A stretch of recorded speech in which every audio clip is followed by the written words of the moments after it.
Man, what's up, everybody? Welcome back to another episode of EOS. It's 1090 Jake, man. I'm rocking with y'all, y'all rocking with me. And for this video, we're going to be speaking on an alleged gang member that did a drive-by in the projects, killing an 8-year-old little girl and the horse that she was petting. Seattle Slew, back out here.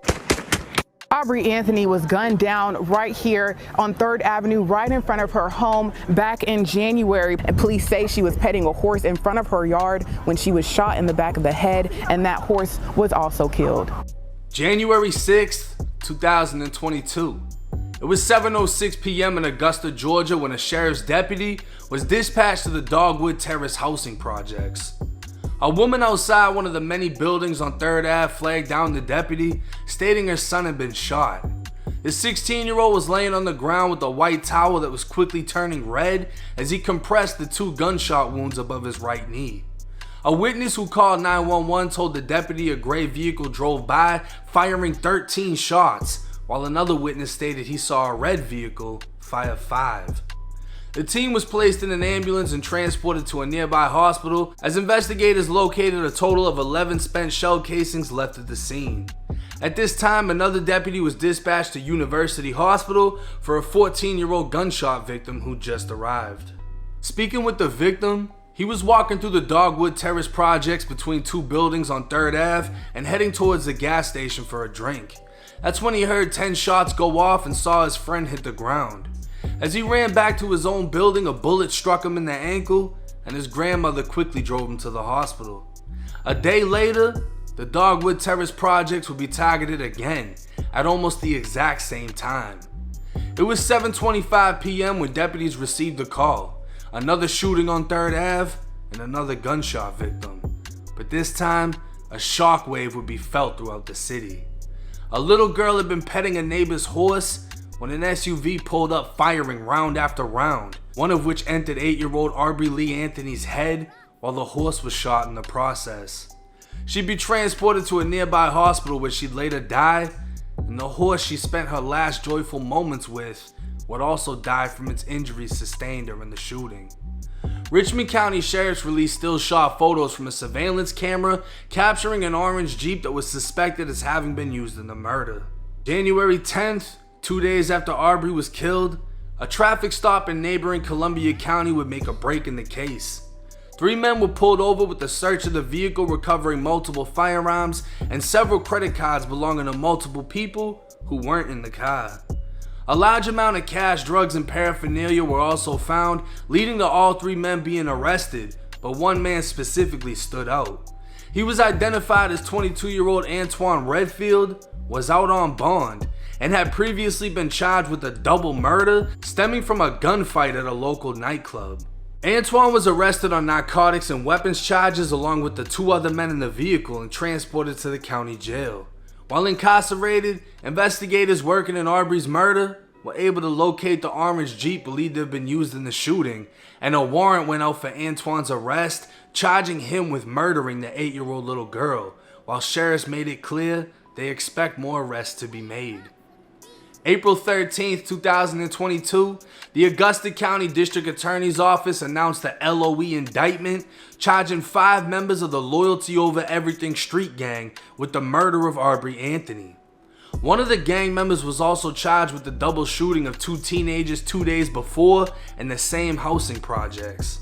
The 25-count indictment included charges of murder, cruelty to children, street gang terrorism, cruelty to animals, aggravated assault, and weapons charges, with 3 of the 5 listed gang members in custody and 2 on the run, including the gang's alleged leader.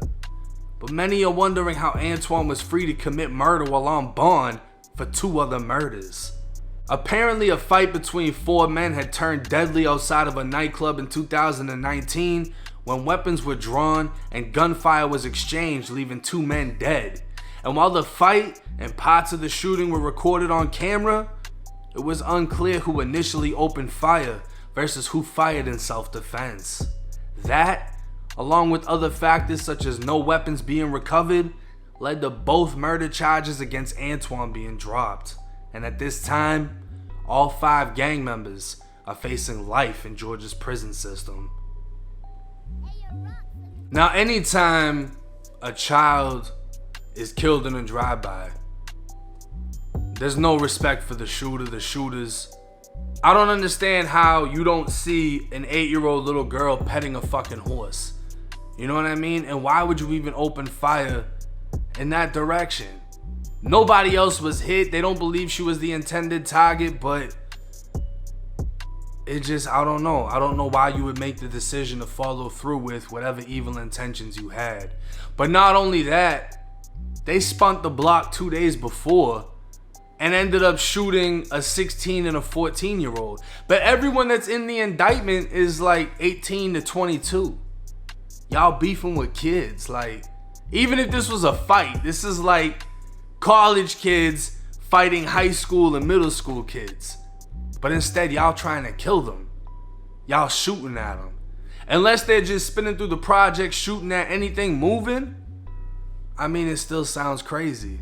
Now, the paperwork wasn't clear on what evidence actually tied Antoine and the rest of the gang into the murder of the little girl, but they're saying all 5 members participated in it. So I'm assuming all 5 members were inside of the Jeep at the time of the shooting. But we don't know if somebody snitched, if somebody gave up information, or they found the Jeep, recovered DNA evidence, or when Antoine got locked up, they found the gun, matched the gun to the murder. We don't know how it is. That's what would make sense to me. That's why they're saying he's the one that pulled the trigger, because they found a gun in his possession with his DNA on it, tested it, and the bullets came back, the ballistics or whatever, saying that that's the same gun that killed the little girl. But we don't know that information. That information wasn't given. So we don't even know how strong this case is. And the fact that this kid beat 2 other murders for the stupidest fucking reasons. I mean, I guess it isn't stupid, right? Georgia's a stand your ground state. The main thing in that was they didn't know who initially fired, so they couldn't tell who was standing their ground. But to hear that everyone gets off is kind of fucking surprising, especially being that it was on camera and he got arrested trying to leave the scene. Normally, if you stand your ground, you kind of have to stay around and tell the police, yo, I legally did what I did. You know what I'm saying? Because if you try to leave, it makes it look a certain way. But I just know the family of that little girl is pissed right now at the state due to the fact that he was charged with 2 murders and out on bond when their little girl was shot. And the mother of the 8-year-old little girl was actually in prison at the time and was able to go to her daughter's funeral from prison. But like everything else, we'll just have to see how this plays out. Yes, they were indicted, but these are not federal charges. These are state charges. They're fighting 25 different charges, all the way from murdering the little girl, shooting the 2 teenagers, and even shooting and killing that horse. I don't know, bro. Shit's crazy, but we'll see how it plays out. It's 1090 Jake. I'm rocking with y'all, and y'all rocking with me. Till next time.